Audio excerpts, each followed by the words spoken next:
Hello friends, मी गेले होते माझ्या माहेरी असंच गेले होते. माझं माहेर खूप लांब नाही, पण माहेरी हे जाऊच वाटतं.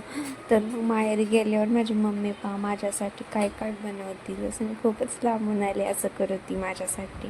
तिने माझ्यासाठी मटण चिकन सगळं आणलं. ती तयारीला लागली. काळ्या मसाल्यात भाजी बनवणार होती. तोपर्यंत मी म्हटलं क्रीम रोल खाऊन घ्यावा. आपल्याला काही टेन्शन नव्हतं, नुसतं पाहायचं. त्यामुळे मी तिच्याजवळ फक्त उभी होते आणि पाहत होते. ती बनवत होती काळ्या मसाल्यातली मस्तपैकी भाजी. खूपच भारी वास येत होता त्याचा. मला तर वाटत होतं लगेचच खाऊन घ्यावा असं. आईच्या हाताची भाजी बिर्याणी खरंच खूपच वेगळं टेस्ट लागते. आपण किती पण कसं बनवा, पण ते मम्मीच्या हाताची चवच वेगळी असते. मला तर खूप छान वाटलं. आणि नंतर बिर्याणी पण बनवणार होती. बिर्याणी माझी फेवरेट आहे, त्यामुळे ती बिर्याणी पण बनवणार होती. आधी तांदूळ शिजवून घेतले, मग तिने बनवली. हे माझी बहीण कशी बसली आहे इथे.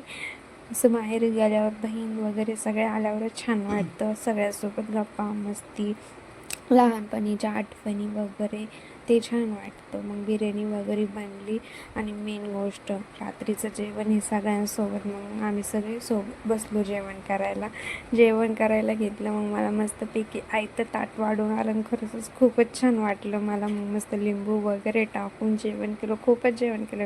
थँक्यू सो मच मम्मी, खूपच भारी वाटलं मला. लव यू.